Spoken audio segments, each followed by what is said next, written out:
in the Off the Ball Network fandom and beyond to your usual Wednesday night affairs. The weekly tradition continues and goes on strong, which only makes sense because the two sports we mainly talk about are very traditional sports. It is the Bunts and Bruises podcast, as always, coming to you guys live from the get-go. Iceman Jerg here, introing the show. And of course, as always, I am joined by the Don of baseball, one of the greats in the sports media industry. That's all we have on this show is just greats that come on and talk our sports.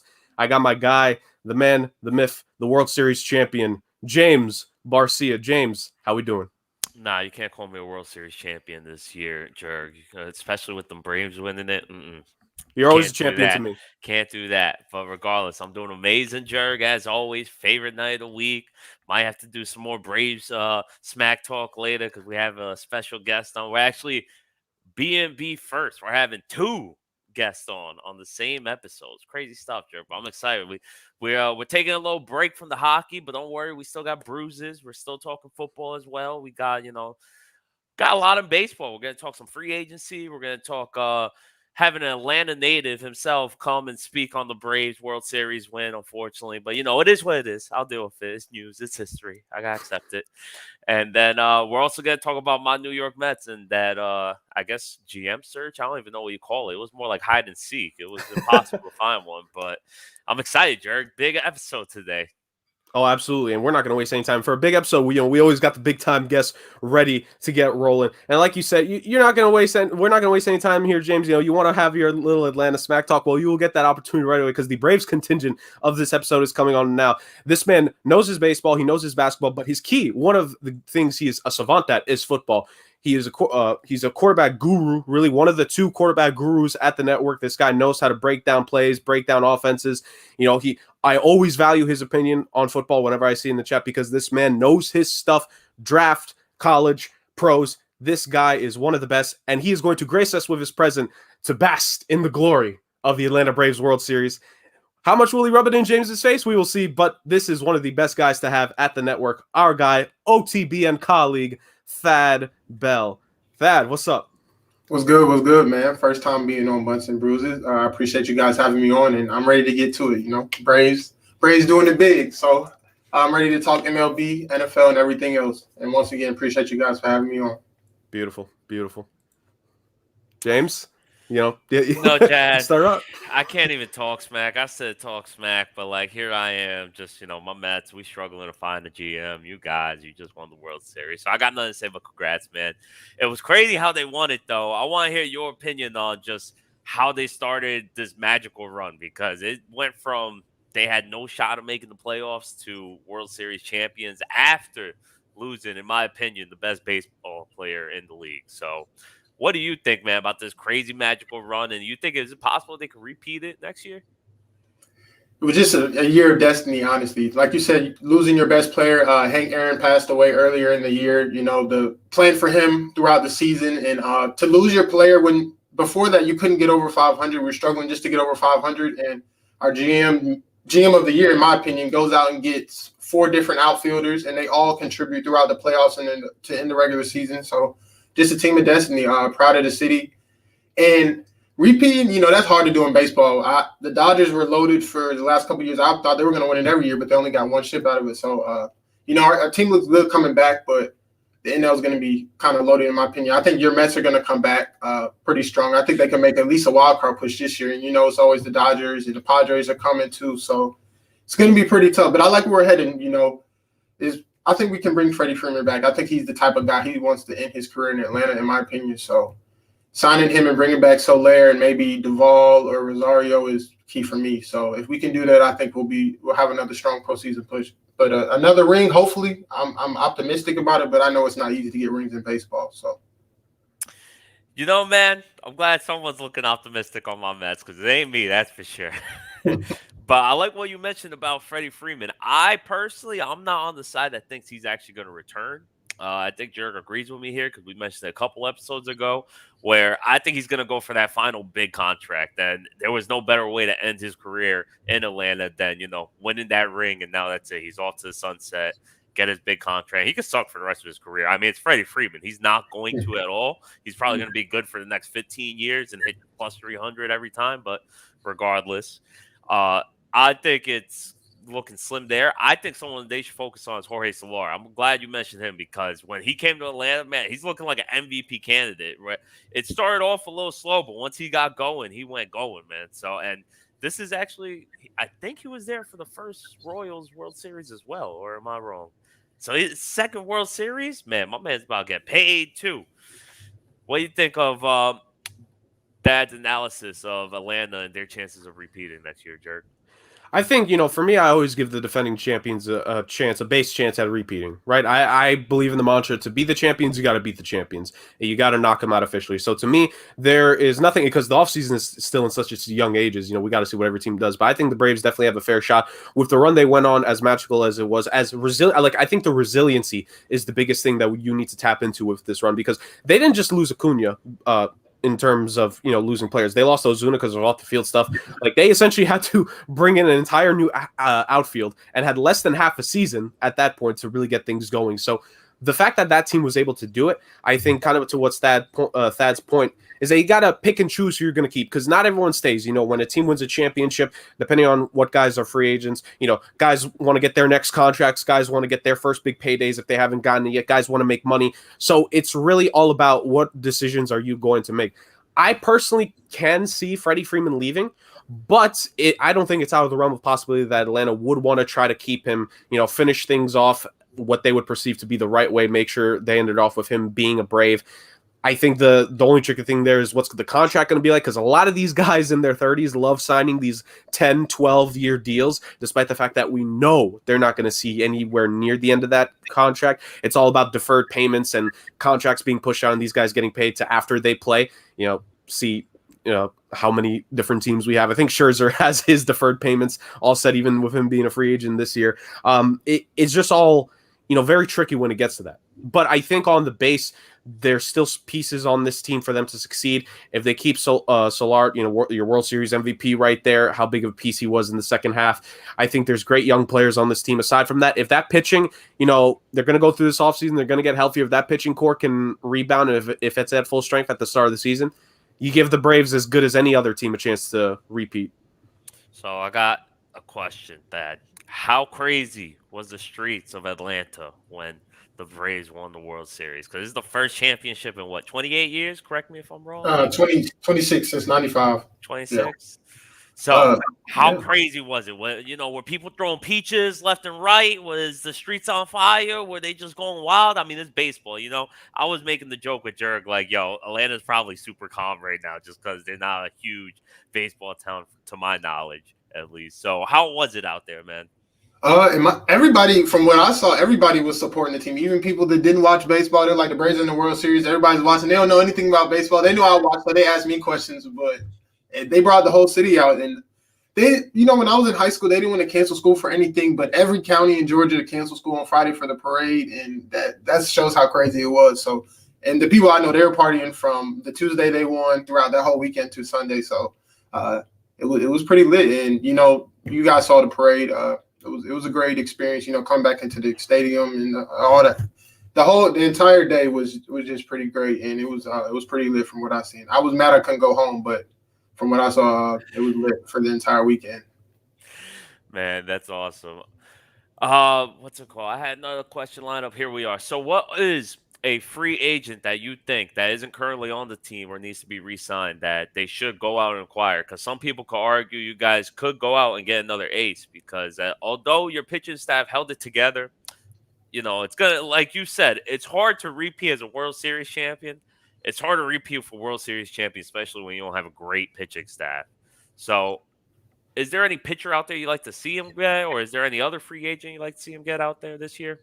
Maybe Robbie Ray, potentially, maybe. I mean, just another pitcher to add. But I think, like you said, us getting healthy, Charlie Moran with his legs, Soroka literally just having bad luck tearing his Achilles twice. And I think that Soroka was, he was trending upwards as a pitcher. He performed well in the postseason in 2019 when we lost to the Cardinals. So he was trending upwards. And I think if we can add one more person, I think we'll be fine. Because, like, our bullpen, first half of the season, three-fourths, I'd say 75% of the year, they were pretty awful. Like our entire bullpen, Will Smith, all those guys. AJ Minter was okay, but in the postseason, like towards the end of the season, September and late September, early October, and then in the postseason, those guys were dominant. So just adding another starter into that rotation, another consistent guy, I think will go a long way. So just looking forward to. We don't have that many spots to fill. Like our infield is complete. Well, if you can bring back Freddie, our infield is locked in and young guys besides Freddie, and then our outfield with Acuna coming back and just locking in two of those other marquee guys will be good to go. I'm excited for the future. Yeah, for sure. The thing about the Braves is they just somehow, I don't know what deal they got under the table going with players' agents or something, but they know when a player's young, they see the future. They go, all right, we'll give you 8 years and 200 million. And the player's taking that money because it's the first time they're seeing big money ever, you know? Like, look at Freddie Freeman right now. What was his contract before he became a free agent? It was like 8 years, 135, something ridiculous like that.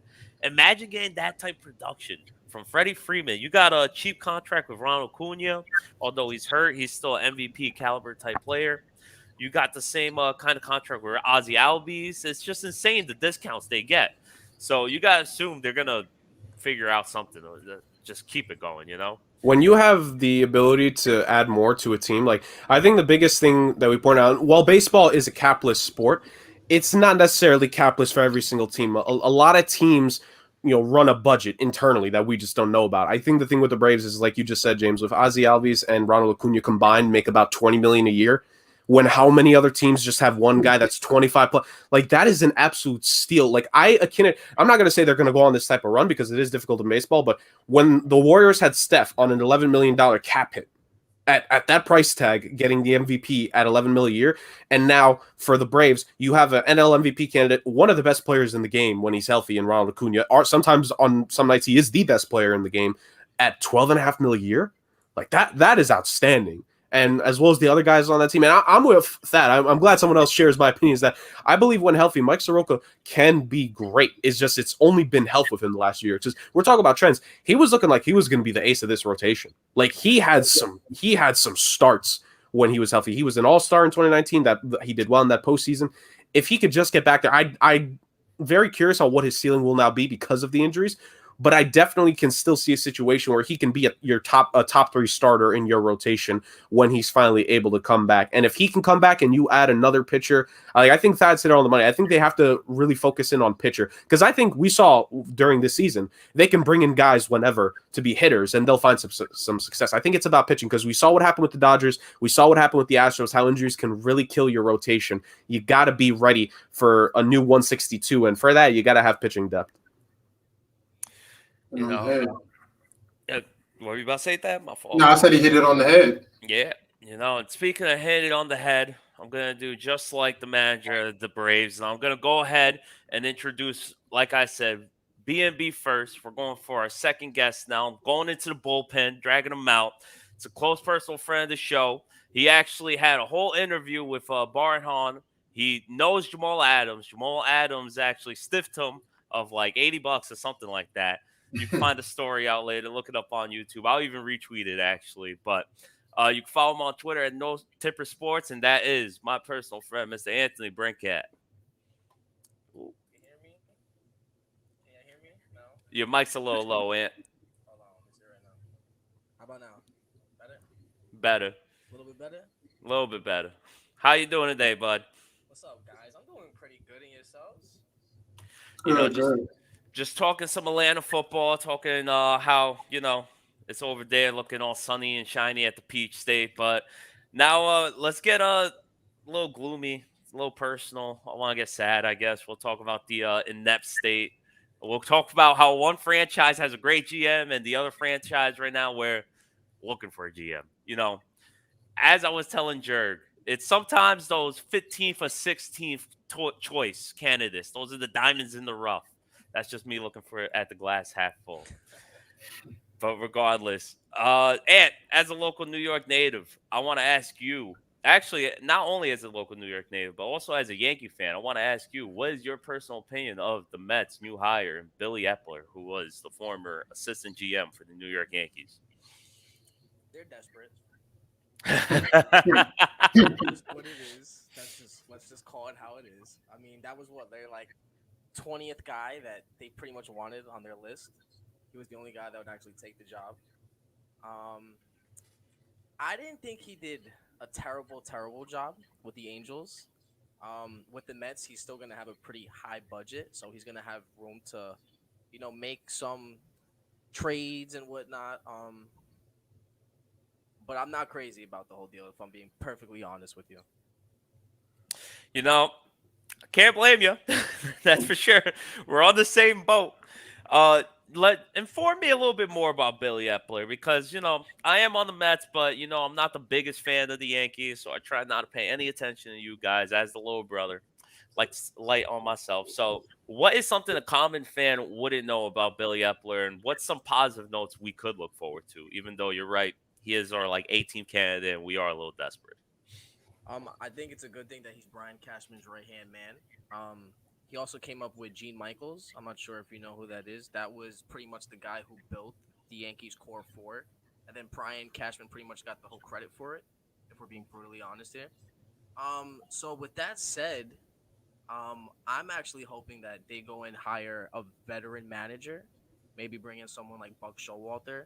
He actually has a good relationship with Buck since Gene was the one who brought in Buck in I think '93 or something like that.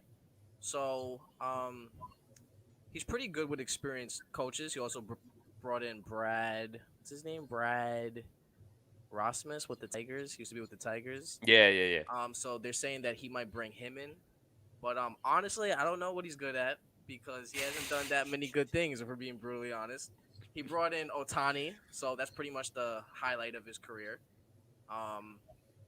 He gave Anthony Rendon like $230 million a couple of years ago. It's not looking so great.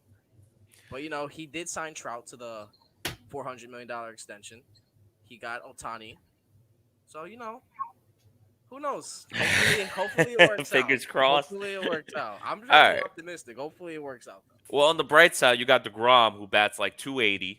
So he could be the Otani right there. Yes, their best. We could give Freddie Freeman $300, hopefully, because me personally, as a Mets fan, I would love to see that. Sorry, Thad. I know that might upset you a little bit. But Thad, let me ask you. We asked about your Braves and what free agents could help them.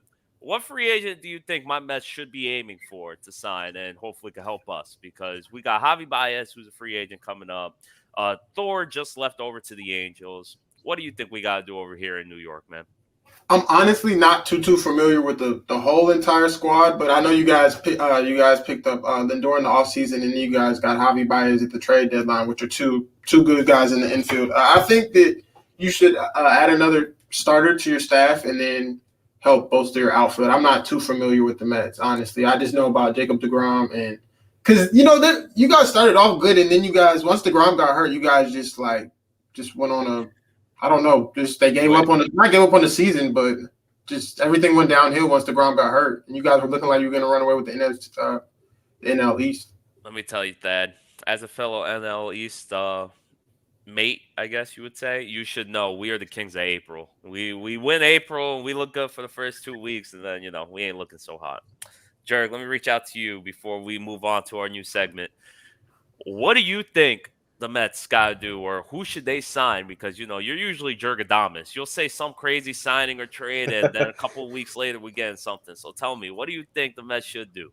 I don't have my crystal ball near me, so I can't give you an exact name, but I gotta rock with that. I gotta think it's the pitching rotation. Not even just the fact that you lost like Syndergaard and 1 or 2 off season before that, you lost Zach Wheeler. So that original core of Mets youngsters is essentially just a DeGrom left. Like, I just think you saw what happened last season is that eventually the high ride that guys go on, they're going to come back down to earth. Taijuan Walker was amazing for the first month and a half, 2 months of the season. And then we saw that Taijuan Walker, while a good pitcher, I have actually personally been a Taijuan Walker fan, and I was really happy to see him have success on the Mets. Like, he can't be your number 2 guy. He just can't be, at least not consistently.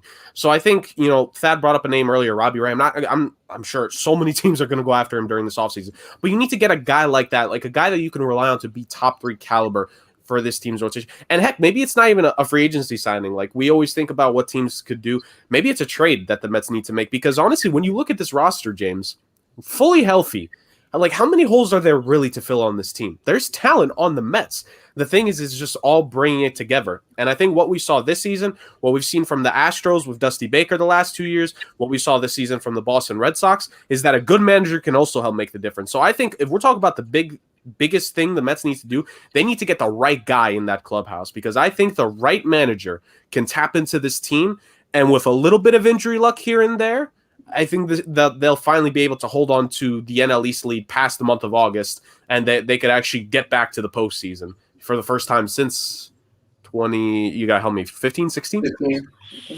So, yeah. So, like, this team has it there. It's just something for the Mets. It's funny because Stephen A. has always said this about the Dallas Cowboys. Like, what can go wrong will go wrong. And that's honestly what it's been like for the Mets for the last half decade, ever since that World Series. And even it all started in that World Series, because what could go wrong, which is the starting pitching not being as dominant as it was going into that series, did go wrong. And everything went to hell in a handbasket since then. And honestly, that World Series is also like where Matt Harvey dipped into, I don't even know where he is anymore. So he was in Baltimore. I think they cut him, though. No, okay, if that doesn't end your career, I don't know what the heck does. But I think that's what the Mets need to focus on. I think they need to get the right manager in there, because like I'm not saying it matters for all 32 teams, but I think in certain situations the manager can help. And if the Red Sox proved something, if the Astros have proved something, it's that for specific teams like that have the talent there, it can help. And I think the Mets, they have something there, man. Like, James, I want this for you. Like, I want so badly for this team to finally have a good season again. Yeah, man, 2015. That was a good year. But either way, I'm glad you mentioned the managers, because if you look at Detroit, AJ Hinch, a team that people thought had nothing going for them this year, he had them fighting, and it's looking pretty great. If they get some good signings next year, it's looking up and up for them. So speaking of signings, let's jump into the new segment that we got going. We're calling it Deal or No Deal. So let me break it down for you, gentlemen. Essentially, I'm going to just ask each of you a different free agent. I'm going to give you a certain amount of years and then certain, whatever the contract is. And you tell me, if you're that team's GM, is it a deal or is it no deal? Explain why. So let's start off with you, Brincat. We're going to go with, since we're talking Detroit, let's stick there. Let's say you had Carlos Correa sign up, number one free agent target in free agency. 10 years, $330 million, sign with the Tigers. Deal or no deal? If I'm Detroit, yeah, I would do it. I feel like you need a star. They have AJ Hinch too, so it shouldn't. Like he said, if you get a good manager in there, your guys will play. Detroit doesn't have that much talent on that team. Those boys were playing hard. They were in the race, at least until like late July. They're a good up and coming team. They need pitching though. They really need some pitching. But I think they need a star. 10 years, $330 million. Machado got 10 years, $300 a few years ago. I'd probably rather have Correa than Machado. So I figure, why not? Why not? I like how you mentioned pitching. Let me just ask you one more question before we move on to the next deal. What do you think about that Eduardo Rodriguez signing? I believe it was 5 years. I'll pull up the number exactly. But what did you think about that deal? I actually forgot about that. Eduardo Rodriguez, I'm a Yankee fan. I hate the Red Sox. I hate them. I hate the Red Sox. 5 years, $77 million to be exact. What does that average out to? That's like 17, somewhere around there. God, that's a lot. I compare that to what Jose Barrios just signed. What was it? 131 over 6. That comes out to 18 mil. Mm-hmm. So if I look at it like that from an annual standpoint, it's not that great. He's a contact guy. He's not like a strikeout guy. It's a big ballpark though, so it's probably gonna play out pretty well for him. So it's a desperate signing. Like I said, they needed some arms, but much needed, I guess. Much needed. All right, let's throw it to you, Thad. Jad. Combine the two of you together. Let's throw it to you, Thad. I was about to do it again. All right, we're going to talk about Ant's New York Yankees, and we're sticking with shortstops because they do need one if they're going to move Gleyber over to second or whatever the hell they're going to do over there. All right, let's say we're talking Corey Seager, 10 years, $300 million. Do you do it if you're the Yankees? Okay. I would say no. He kills the Braves, especially last year in the NLCS and in the playoffs, but he's pretty inconsistent from what I see, and he stays hurt a little bit. He had a couple of injuries early in his career, but when he's on, he's on. But I would say no. And I think y'all correct me if I'm wrong. I watch baseball, but y'all know more than me. The Yankees need a little more speed, and I don't think he's the fastest guy. So I wouldn't recommend going with him for that much money, in my opinion. But he kills the Braves. When he's on. But for that much money, I don't think so. And I don't think he's the player that Carlos Correa is, and they'd be making almost the same amount of money. So That's for sure. Carlos Correa is definitely, out of all the free agent shortstops, I'd say he's definitely the best one in my opinion. yeah. You know what, Jerk? Let's stick with shortstops, because why not? Okay. We're gonna go Trevor Story. Let's say, let's see, pick a team. We're gonna go 6 years, 180 mil to go with the Houston Astros. Deal or no deal? Deal, 100% deal. Because I think the thing with the Astros and why they're not going to keep Correa is what we talked about earlier, and what could be the hang-up with the Braves keeping Freddie Freeman, and that's the length of the contract. The difference between Trevor Story and Carlos Correa in those deals is the years at the end. A 6-year contract for a Trevor Story means you're more likely to get the best of him to the end of that contract if it's a 6-year deal. For a guy in Trevor Story who, he's not that old, he's just about in his prime. So even if he starts to decline 4 years into the deal, that means you only have to deal with 2 more years of that contract. It's a lot more manageable. And I think that kind of having that flexibility long term, that to me would, at least in my mind, it would want the Astros to play a little bit more in the short term and give out some contracts, because that Astros pitching rotation needs a little bit of work. So I don't think the price tag is an issue.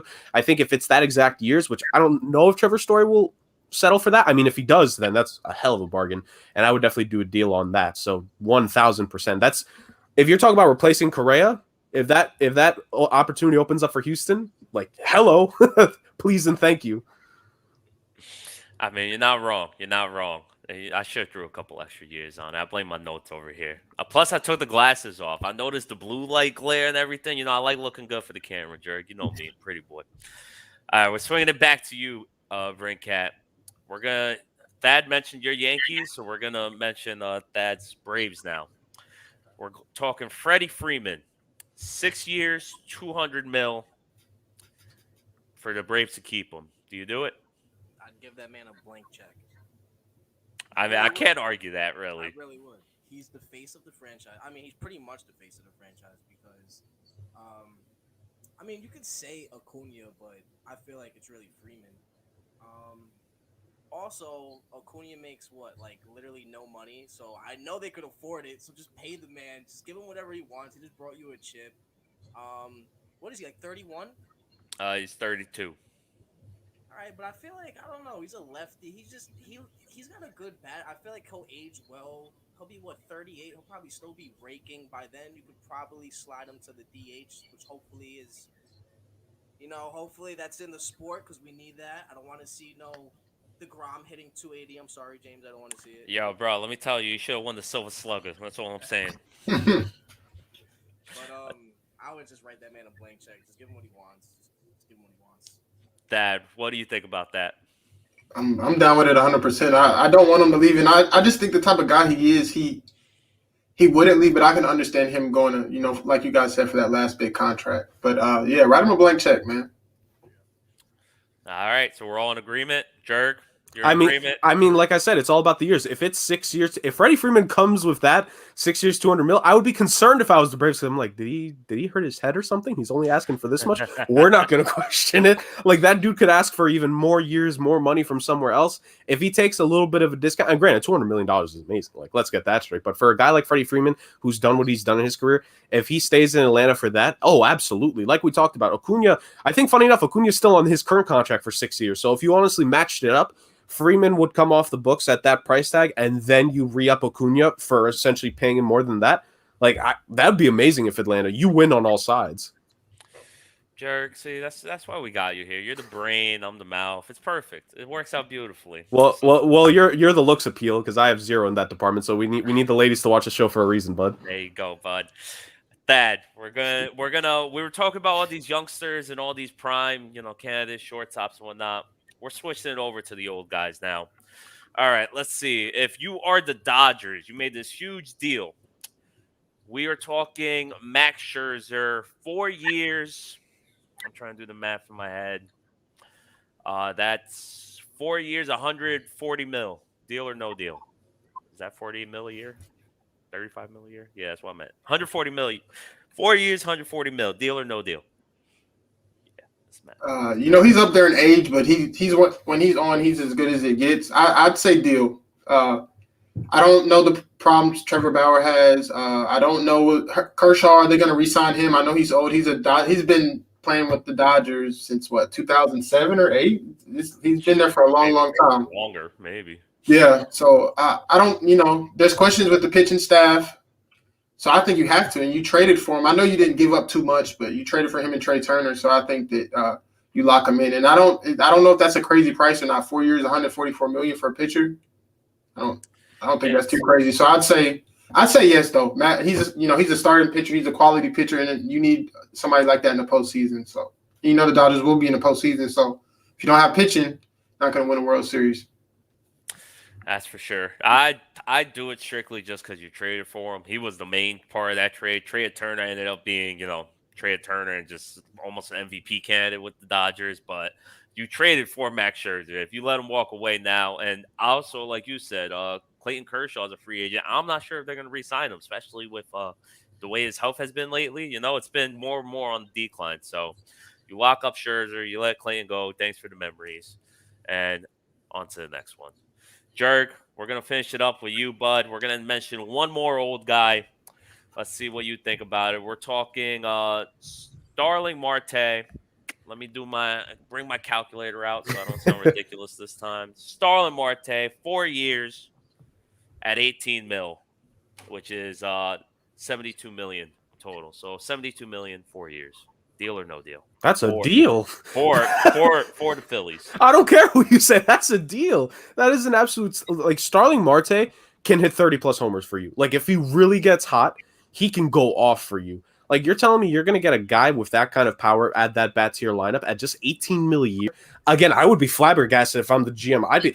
First off, that means Scott Boras is not his agent because we know Scott Boras ain't settling for that for one of his clients. We know that guaranteed.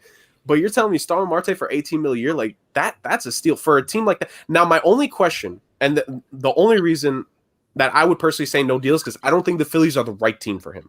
Because I think the Phillies, not to say he wouldn't fit there, but I think the Phillies need to focus so much on their pitching. There's plenty of hitting talent. Yes, another hitter would be nice, but that team needs to do something with their pitching this offseason. Like the last couple of years that they've been failing, Bryce Harper, like a lot of people didn't realize it. Bryce Harper had a quiet NL MVP candidate caliber season last year. He really did. So the fact that you're getting Bryce to start to play at that level again and you're still not succeeding, that's not on Bryce for taking the contract. That's on you as an organization for not building things right for a team.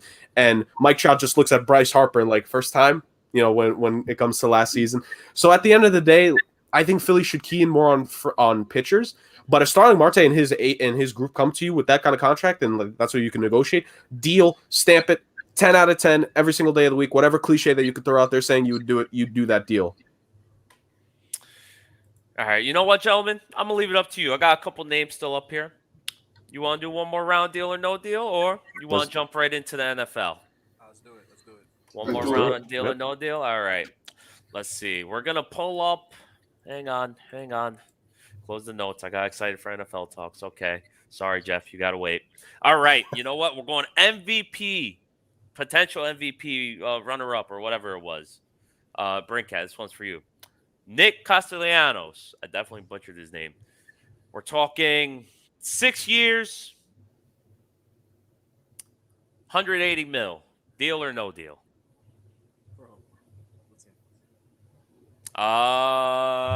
Let's go Brewers. Ooh, Brewers, I actually like that. It's a lot of money though. I'm not gonna lie. He could hit though. I think he's one of the most underrated hitters or even players in baseball. He just can't field. I don't know how bad he is because I don't watch the Reds, to know how bad he is on the field. But I know hitting wise, that guy could hit. Honestly, I think that's a lot of money. I'd probably pass. Just because I don't think he could field from what I keep hearing. But like I said, DH plays a huge part because if I would love for him to just slot in, hit fourth, fifth, never play the entire field for like 5 years, and because they have a good team, but they also have to lock up Burns soon. Woodruff, so that's why it makes it really, really challenging. Also, Josh Hader, they're probably gonna have to trade him soon if they don't lock him up to 20 mil plus. So they have actually a lot of tough calls on their hands soon. So if I'm the Brewers, I'd probably pass on that right now. Alrighty, and Thad, we're gonna go to you now, and we're gonna go. Give me a team, guys. I'll pick a free agent. Give me a team. Okay. Well, give us the player. No, give me a team, Oh my and then God. I'll pick the player. All right, let's pick an AL team, boys. Let's go with the. All right, we're gonna go with the Chicago White Sox. Okay. And do you sign Justin Verlander to 3 years, 80 mil? I'd say he's older and he just came off an injury. Man. Yeah, Carlos Rondon is a free agent as well. Don't forget, you're losing him. Yeah, you got to sign him. And like I said, pitching takes you far in the playoffs, and they had a first-round exit against the Astros. Because the Astros put up, they get hot and they hit a lot, but I think you got to add to that pitching staff, and it's not already that great. So I think that it's a deal, but he's pretty old, so I don't know, man. Because he can get hurt. He can get hurt in the first year, and you totally regret it, and then maybe have to have surgery on his elbow again or something crazy like that. And I don't know, but I think you have to because you're losing, like you said, you're losing the pitcher. So it's a deal, but we not liking the deal. Yeah, we're like when we're signing our end of the paper, his hand, the GM, his hand shaking a little bit. He's having regret for sure. It's just make sure you smudge your signature or something. We might be able to avoid the contract. All right, Jared, and one last one. We're gonna go Kevin Gausman. I was a fan of the Goose Man. He was on my fantasy team. He was dominant. He was amazing. One of many dominant players on my fantasy team this year, but we won't get into it, Jared. So, please, after a very young, almost Cy Young Award, 31-year-old season, we're talking the Houston Astros for 6 years, 100. I can't do the math. 160 mil. Deal or no deal? Ooh, 160 mil. Break that down for you right now. That's quick maths in my head. Essentially 26.5 mil. That's deal. Like, it's amazing. Like, we think of these last 3 contracts that we hear. So the Castellanos deal, it could be interesting because the Brewers, they need some offensive help after that. Oh, excuse me. Sorry, I want to make one quick point on the Castellanos deal. It's not like he consistently does like he did this season, So Right. give him that much money is a little scary. But sorry, couldn't see your point. Oh, no, you're right. And, like, honestly, it's the thing with Gausman. Like, he's been a fine player, but this is the one breakout year. Like, kind of like with the Castellanos deal, those are 2 deals where you got to be careful because, one day they'll be the MVP as Cy Young winner, and then, like, they'll eventually have their bad game excuse me, I'm a little bit distracted because there was just a deep drive in left field by Castellanos, and that'll make it a 4-0 ball game with that home run. But nonetheless, Kevin Gausman to the Astros. Yeah, like the thing is, the Astros, man, the injuries really killed that team's pitching rotation to end the season. Like the McCullers injury in the World Series, I think people are forgetting the fact that McCullers was slated to start one of those later games in the series. And had he never gotten hurt, like it would have been a lot better for the team. Not saying the Astros would have won the series by any chance, but McCullers was the lone pitcher left on that rotation that could have gave them like a really quality start. So I think when you consider that, the potential that Verlander might leave because you don't know, Zach Greinke's also a free agent, you kind of have to, I think you need new blood in that rotation.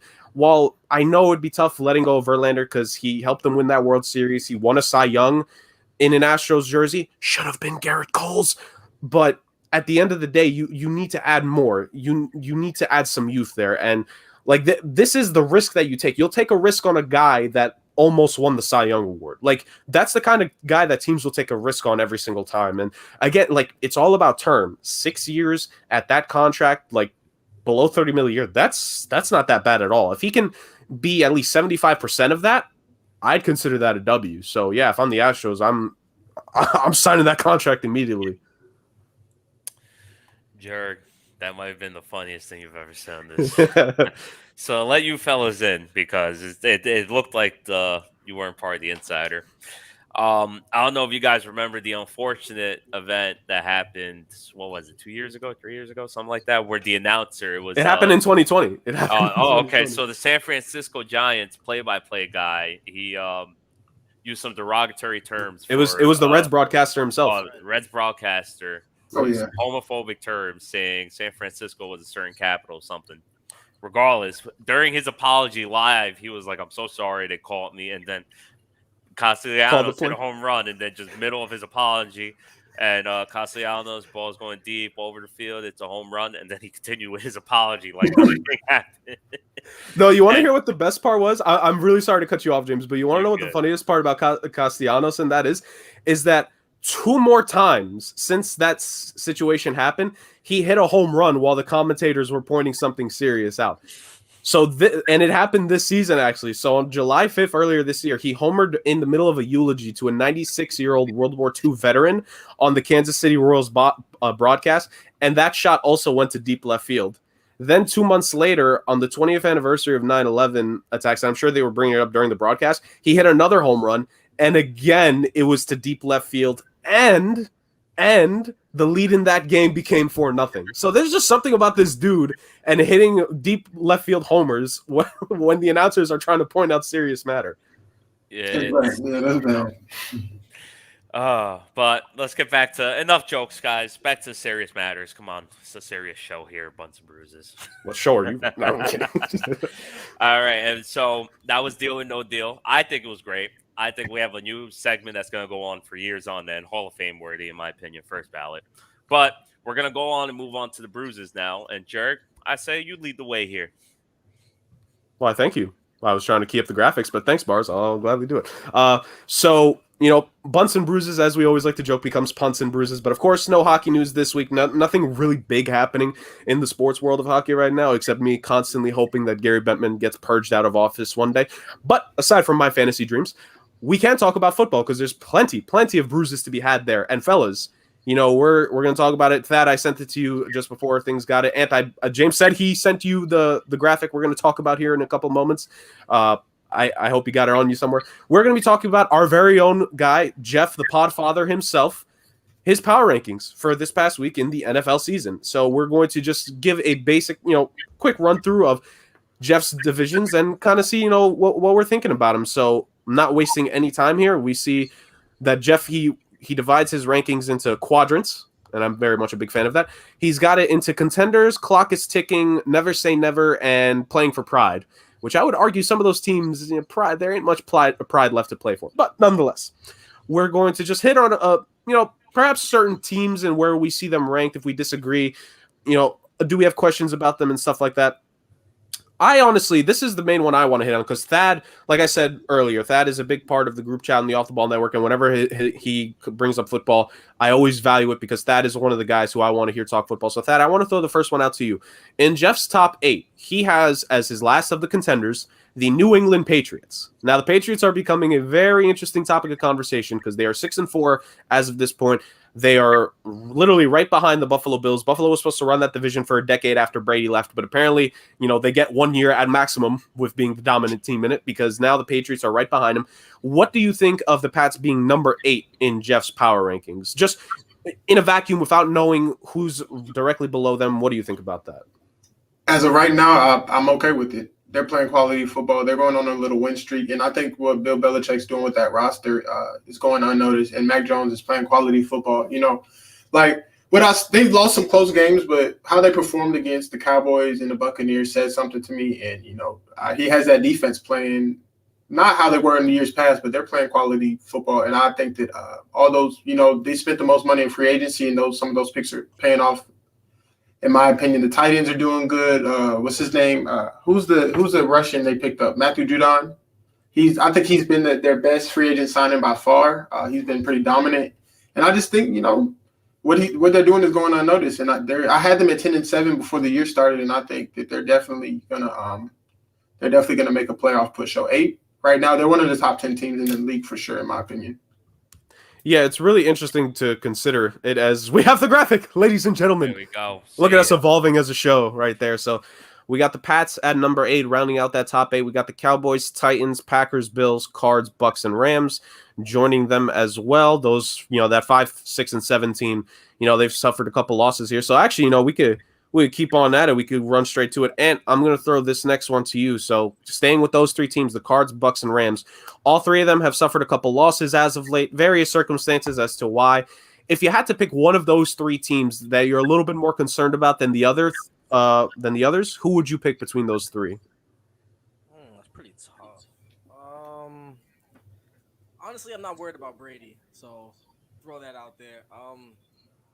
That's tough. I'd probably go with the Rams just because they never been there before. Kyler's still hurt. It's not like Stafford's hurt, but Robert Woods does hurt the Rams a lot. But I'd probably have to go with the Cardinals. No J.J. Watt. Hopkins is still hurt, if I'm not mistaken. I missed this last week. I'm not even gonna lie. Oh yeah, he's still hurt, and as of now, it's not looking great for him playing this next week. So yeah, I mean, I don't know if he'll make like a deep run and whatnot, but I am pretty concerned just because of the injuries, and they're still a young team and they haven't been there. But it's not like I'm overly concerned. I just like what McVay is doing with the Rams, and I love what Tom Brady's doing in Tampa. So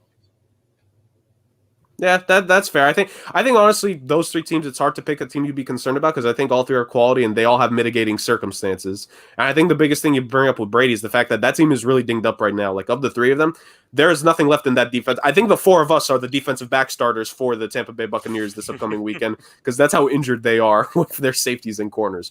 But yeah, so that kind of settles that. Bars, I mean, you have free reigns of this, as is in your BNB contract, so I will let you pick your own team or 2 to talk about here. If you got to look at one team on this list that you think is too high or too low, James, who are you signaling out right away? If I had to look at one team who was too high or too low, man, my bias really wants to say number 1's too high, but I'm gonna be a good analyst. I'm gonna be a good analyst and not let my bias take over. I gotta say, I think the Steelers are too high, man. Now I'm really looking at this list. I think the Steelers are too high and the Raiders are a little too low. But the fact that the Steelers they're just, I don't know. I'm looking at it. It's just what their record is what they are. But also, it kind of feels like fool's gold. Like last year they won 11 straight or something like that. And when they started losing, you really got to see the team. They weren't a good team at all. It was just the way their schedule worked out, and just some of their wins fell into their lap. Some good teams just play bad. Everyone has a bad week, and coincidentally, they were just in the streak where everyone was having a bad week with them, or they were having a good week. The Raiders, on the other hand, yes, their record isn't, it doesn't show much, but they're kind of like the Patriots, in my opinion, especially with all the adversity they're dealing with off the field. When you look at the John Gruden thing, you look at Henry Ruggs. It's just everything you look at Derek Carr, he's been playing almost at an MVP caliber, considering all the things that he has at his disposal. You have Josh Jacobs, who's also been injured. So essentially the run game's almost non-existent. And it's just he doesn't really have anybody to throw to except Darren Waller, and teams know that. So they've been keen on Darren Waller, and Darren Waller isn't having a Darren Waller season, It's Darren Waller the baller. He's doing anything but balling lately. So it's, I think the Raiders deserve to be at least above, I'd say, the Colts and the Steelers. Yeah, I think in my opinion, they got to be bumped up twice. And if you're just going off head to head, I think you got to put them at 10 then, because they've beaten the Ravens. That's honestly fair, because I think the thing with the Steelers is just the fact that now that they've lost Big Ben for a couple weeks here, we're assuming, who knows, maybe they'll just stick some Toradol in him and whatever else, and they're just going to inject God knows what. They've done that before to him and just put him back out there. They might need to, considering what their quarterback options are. But I just haven't had faith in the Steelers the entire year. If we were not as much of a PG show as we are, I would really voice my thoughts about this organization and this team. But we are, we do it so that the kids can also listen. So I'm not going to be too vulgar about that. But let's just say I'm not a Steelers fan. I mean, I could definitely see a case there for the Raiders. Raiders have been a team that I've just been so 50-50 on for the last half decade. So I could see the argument for putting them up there, because they did beat the Ravens pretty handily. And really, the only team above them that the Chiefs are definitively better than them, as we saw Patrick Mahomes do Patrick Mahomes thing. But aside from that, I always find it interesting, in the clock is ticking and the never say never margins. what's the line in between separating those teams? Because to me, so many of those teams are right next to each other, guys. It's like I don't necessarily disagree with what Jeff has here. Jeff is one of the best NFL power ranking guys out there, like straight up, not just because he's part of our network. The way he does it is so crisp, it's so exact. Like I rarely find myself disagreeing with him. And one of the reasons is because I can make an argument like for the Panthers being at 19. I could say that maybe they should be a little bit higher up, but I could also say that maybe you could take them down a peg or two. Like I think it's just so fluid, the situation with a lot of these teams. So I just want to run it back around. Thad, going away from the contenders because that's where we started with you. Like if from either the clock is ticking or never say never, let's go to the never say never. Let's go to some of those like teams in the top half of it. Who is most likely from that top half between the Bengals, Vikings, Panthers, and 49ers to kind of make a jump into that the clock is ticking category this after this next week? I'd say the Bengals have the best chance because, the AFC North is pretty tight right now. The Vikings, they just killed themselves. As they showed this week, they can play with anybody. It's just a matter of can they finish the game. And the Panthers, I think they have a top 10 defense. They just need a quarterback that won't turn the ball over and just manage the game. They got lockdown. Well, not lockdown corners everywhere, but they have Gilmore, Dante Jackson, C.J. Henderson, and that front seven is pretty dangerous along with the aggressive play caller. So those three teams, out of those three, I would say the Bengals. I don't think the 49ers, I think they're done. The Falcons are frauds. And yeah, that's about it. Those three teams have a chance. But the Vikings, I can see them sneaking in potentially to wild card if they heat up. But the Bengals, I think, have the best chance. And they could even win a division if they play better football. But they haven't been playing that well as of late. But, if they could get a win next week, they're right back in it. Right, and it's really interesting because I think the Bengals and Vikings are two of those teams where it's kind of been like a week-to-week thing because the Bengals at 1.5-2, then they lose to the Jets, and they get absolutely smoked by the Browns. Like there's that. The Vikings, they've lost a couple heartbreakers. They've gotten blown out as well. Like it's just so inconsistent with them. I want to point out another team, and I want to throw this to you. So this team was looking really good at like the first 6-7 weeks into the season. They're still a good team, and they have a great quarterback. But the last couple weeks, they're starting to kind of be in that same role of the Bengals and Vikings, where it almost feels like it's week to week right now with them. The Chargers are just at the very end of the clock is ticking category. What has been so hard about them finding consistency recently, and what can they do to kind of get themselves back to it? Because it wasn't that long ago that a lot of people had the Chargers starting to try to talk about like dark horse Super Bowl contenders with them. Yeah, I mean, you hit it on the head, honestly. I'm a huge Herbert fan. I'm actually an Oregon fan, so I watched him in college. I don't know what's happened with them. The defense has been atrocious the last few weeks. They got lucky against the Eagles. They got real lucky against the Eagles. I don't know what's missing. The pass rush looks solid. It's not working like whatsoever.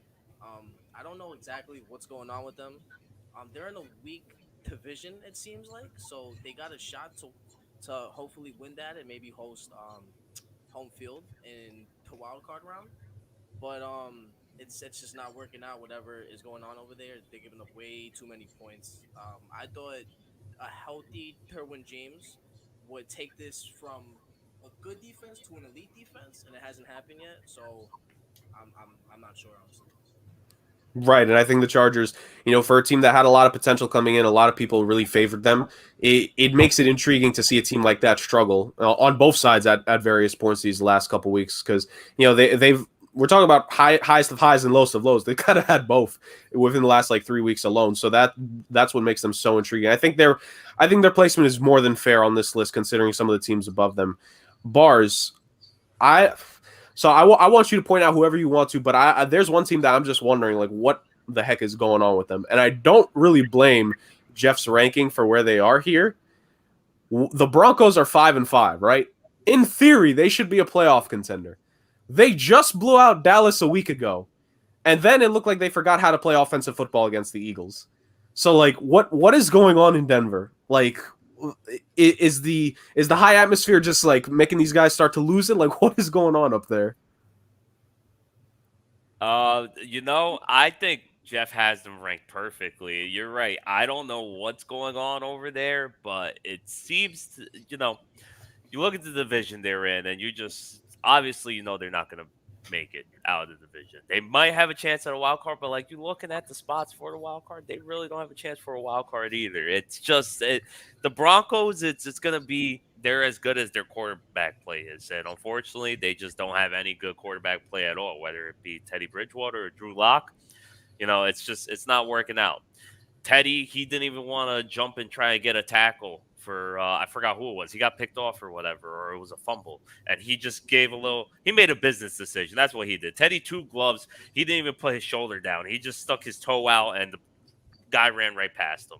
So if he was my quarterback, he would have got benched. I would have put Drew Lock in, but other than sing Young Jeezy lyrics, Drew Lock isn't good at all. He just got hyped off that one video. So honestly, that's why I think the Broncos are. That defense isn't looking anywhere near as good as people thought it was going to be, which is why I think they sold Von Miller. I think the Broncos are just accepting the fact that they're not in a rebuild, but they're certainly in a retool. So they need a new quarterback, and they need to throw some more pieces on that defensive side because offensively, I think they're taken care of. It looks like maybe the line gets a little better, but other than that, they need to retool that defense a little bit. Maybe get a little more faster, a little better pass rush, someone across from Bradley Chubb to help him out, and just quarterback. Simple as that. Yeah, it's fun when there are 5 teams above you that have a worse record than you in power rankings. That's not a good sign. It's really not. So I think it really is telling. And I agree with you, and I agree with Jeff on their power rankings when it comes to that. Like, despite the fact that their record technically means that they have a shot, it just doesn't feel like that there's any realistic chance that they can make a real run at this. And especially because Kansas City's playing better. Vegas, we know, is better than them at this point, and the Chargers, even with the inconsistencies, we would still put them above. It's not looking good out there in Denver at all. Well, the thing also I'll give Jeff is I'm not sure if he took this into account, but I'm almost positive he did because it's Professor J.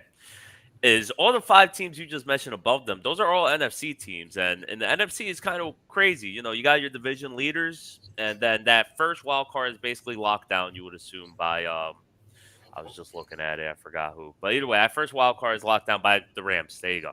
So first wild card is locked up by the Rams. And then that second one's kind of up for grabs if you really look at it. I know you're going to call me crazy, but if Giants win a game, they're right there for a second wild card. You look at even for the third, like right there. Exactly. There's a third wild card too. I forgot all about that. Yeah, So there's a third now. you got all NFC teams, and after that 6th spot, it's all just a cluttered mess there. So I'm sure he did take that into account because, like I said, Professor J, no one's better than him. So the fact that the Broncos have a better record, but the fact that they're in the AFC, I'm sure he took that into account, which is why you see 5 NFC teams on top of them. Absolutely. And hey, you said it yourself, Professor J, he does his homework, he does his studying, he breaks whatever tape he has to break, and he does his thing. And as always, Jeff is just amazing on the power rankings. Kind of one last run through. I'm gonna go to each of you guys. Just one last comment each of you want to make about the rankings. That I'm gonna go back to you first. Any last thoughts about these rankings to this point? Yeah, my biggest thing for me is the only problem. I mean, I like the list for the most part. I would, if I'm being picky, I would have the Packers at number 1 ahead of the Cowboys and the Titans. Just flip the order. The Packers, man, they've been playing good football. Like, you got to think about this. Their only lost first game of the season. I'm not going to count that. That wouldn't happen again if they line up against the Saints. And then they lost to the Chiefs without Aaron Rodgers. I think their defense has stepped up, and they don't even have their best player in Jair Alexander. So I think that just overall the Packers are playing quality football. Their defense is just locked in, and when Aaron Rodgers is right, he was a little rusty coming back, missing a whole week, not even practicing, with the team and stuff. But other than that, I think they've been playing very, very good football, and they're primed for another postseason run. It's just a matter of if they can, win that NFC Championship game if they get there again. But I think the Packers should be number 1, honestly. Again, and I don't like the Cowboys. That's not the reason why I'm doing it, but I just think if they line up, they're a better team. They're a better team than the Cowboys, in my opinion. Right. It definitely makes it interesting. And the fact that they're 1-1 as a team in Rodgers' 2 worst games so far, not bad, all things considered. And Jeff mentioned it earlier on the OTBN YouTube when they were breaking down his rankings, like the Packers are in position for home field advantage now because they have the win over the Cardinals in head-to-head, and the Rams are now behind them. Like there's real potential that Green Bay, like the NFC's got to run through them. And I think for Green Bay, of all the teams, you're saying that they get home field for the entire NFC playoffs. That's big. I think for them, that's the biggest possible thing. And same thing. Any last final comment and thoughts that you want to make about these rankings? I was gonna mention the Cowboys. Don't like the Cowboys, by the way, but that's not the reason why. I do agree with the 1 and 3 swap, but more than anything, the one comment I want to make is just looking at the top 10 teams. If you notice, every single team has a quarterback except New England. I'm just so impressed that New England has managed to just get rid of Tom Brady, have him just leave, walk away. They were a disaster last year, at least offensively. Cam Newton literally could not throw the ball. He still can't throw the ball, but he couldn't throw the ball last year. They still won like 7 games. They should have beaten the Bills when Cam fumbled inside the 20. So they should have had an 8-8 year. They get a quarterback. He doesn't even have to be special because that's how special New England is. They put you in a great position to constantly be successful. All you need is a game manager over there. Mac Jones, at right now at this stage in his career, that's all he is. He's a good game manager. And they're, what are they? It's a little 6-4. 6-4, but they're a good 6-4. They got a good defense. I'm just really impressed with how good Mac Jones and New England has been this year. Yeah, it really shows how efficient Bill Belichick is running with that team. People forget the very first Super Bowl run that the Pats went on with Brady. He only threw 1 touchdown the entire postseason. Like and obviously after that he became the Tom Brady we know today. But like Bill Belichick, he went what was it, 10-6 or 11-5 with Matt Castle that season when Brady got hurt. You're telling me you got double-digit wins out of Matt Castle? Oh, I'm taking you seriously. So Bill Belichick, he's proven himself time again. A lot of people have been questioning him the last couple of years. Some of it I think has been valid, mainly when it comes to the draft. But that team is playing a lot better. And that second Bills matchup, I think, is going to be one of the biggest games of the season because I think that's going to decide who has ultimate advantage with the AFC East division race, which is a lot closer than what a lot of people figured coming in. Bars, throw it to you last, Don. Any last second thoughts and comments you want to say here? No, you're not allowed to say the Giants should be higher. So aside from that, what do you want to say about this list? The Giants should be lower, but no, I just want to make out 2 points real quick. One, see, it's not because I'm a Giants fan that I didn't want the Cowboys at 1. I had 2 other people right here, smart, intelligent guests who agree with me, Jerry. So exactly, don't give me that look. Number 2. This one's for Mo because when I was saying Bill Belichick is still a great coach, Mo was over here when they were like 2-3, like how their team sucks, blah blah blah. Here they are, number 9 on, not even number 9, number 8 on Jeff's power rankings, and all of a sudden now it's Patriots are great, yada yada. Bill's a great coach, greatest in the league. I forgot what the argument was, but I'm winning that argument currently at the moment. And the last point I want to make about this list is I find it hysterical that the Lions have 0 wins, yet they are not the last team in this power rankings. And honestly, I 100% support it because if I had to put money on the money line, Lions against the Jets or Lions against the Texans, I'm taking the Lions in both those games. Even if they don't win it, going into those games, I know the Lions are a better team than both of those teams. So, Jerg, you asked those questions. I want to ask you one question before we wrap it up here, mentioning the Jets, New York native. What do you think about this whole situation? Is there, should there be concern? I understand Rob Sala's his first year rookie head coach, but people are saying the way he's been handling things so far, example, the Mike White thing, Joe Douglas messing up with trading Joe Flacco, and now he's, starting Joe Flacco. Is Rob Sala fumbling the job? Are we looking at almost a future Adam Gase?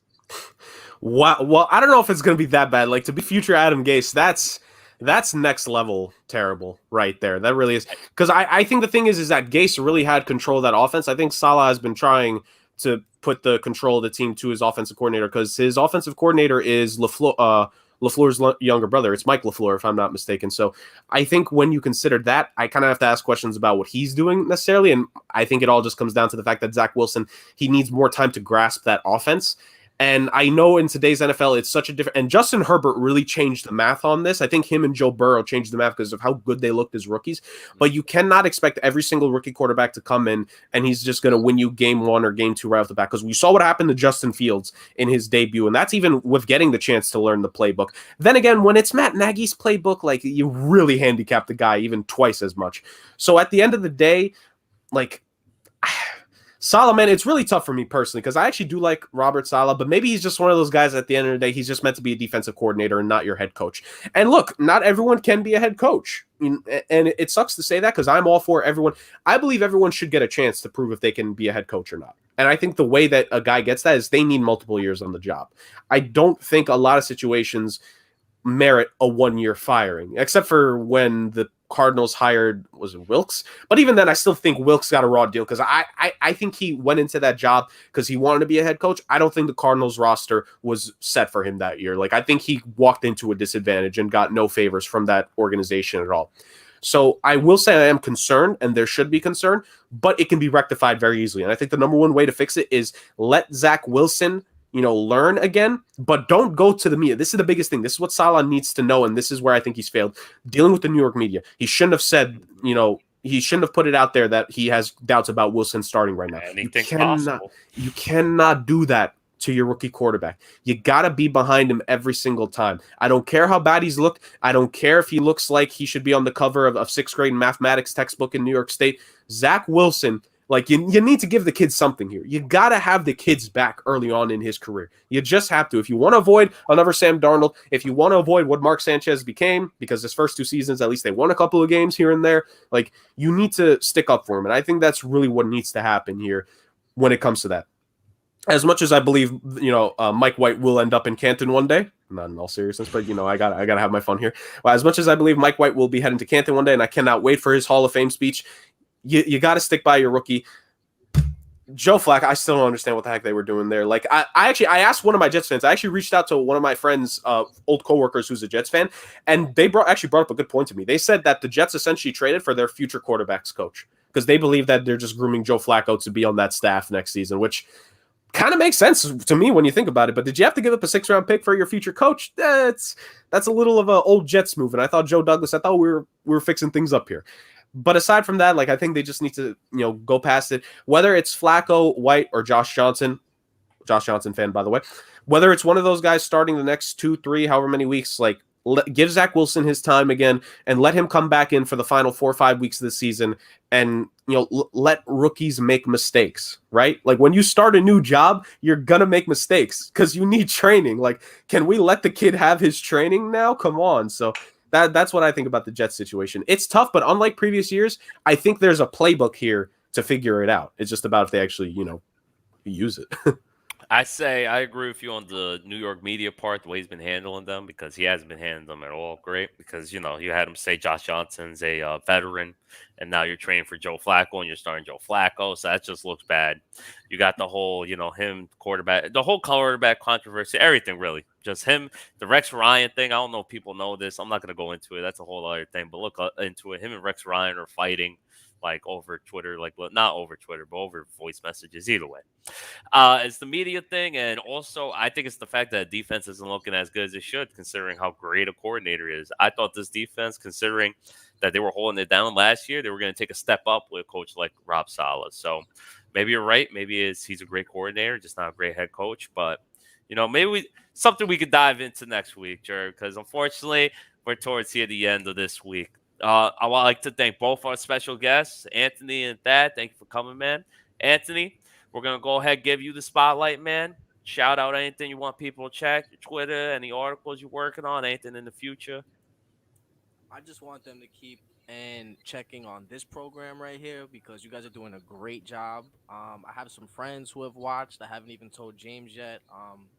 Few guys that I work with, they listen to the Chris Carlin show a few months back. So I just wanted to say congrats on that. You guys are killing it. I'm rooting for you guys, and you guys are doing a great job. And I do want to hopefully come back here within the next month or so because I had a blast.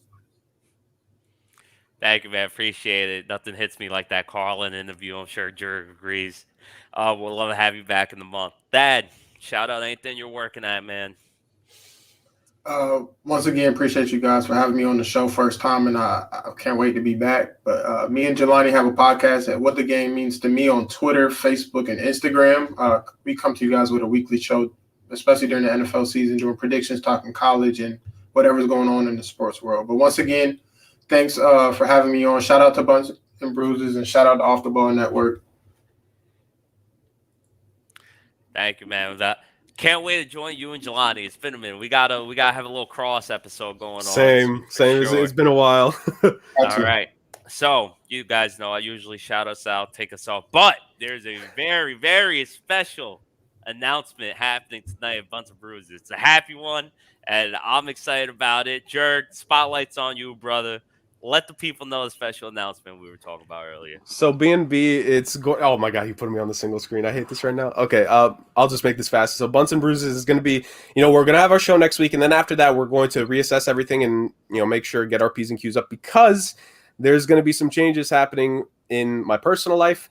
I'm in the process of finalizing a move up to good old Bristol, Connecticut, because I actually was accepted about a month ago at this point as a part of ESPN Next production assistant program, and I will be working up in Bristol at the Worldwide Leader as a production assistant for them as a part of the program. I'm super excited for that, and for anyone that watches us that knows what the media business is like, being a PA is hectic. It's going to be crazy. It's going to be wild. I'm ready for it in terms of being excited. It's going to hit. I'm going to have to get used to the schedule, but I'm fully excited for it. But obviously with how crazy the schedule is going to be, I don't have my schedule yet, actually. So, it's a wait and see on that deal and what B&B will become. B&B will stay. Like, I can promise that. I will work in the shadows even when I'm not on the show to make sure that B&B keeps on going. But yeah, this face will not always be on Bunts and Bruises, after next week. And maybe that's a good thing for the ratings. That could be the best thing possible when it comes to at least attracting more people to watch the show from a looks perspective. But in all honesty, this has been the funnest thing. And obviously next week, I don't want to make it sound like a sob story because I'm not going away forever. But at the same time, just the opportunity to do that is exciting. I'm super hyped. I'm super pumped and I'm ready. And doing this podcast has been such a fun thing. So, and I know there's one thing I can guarantee from this point is that I know James is going to absolutely carry the show for however long it needs to be, because he has just been the absolute best co-host possible to have. And he's going to run the show like a true captain. This is Captain Bars we're talking about. You just hitting the heartstrings, sure. He had to put the eye drops in. That's why he put me on single screen. I was poking my eye. Nothing was coming out.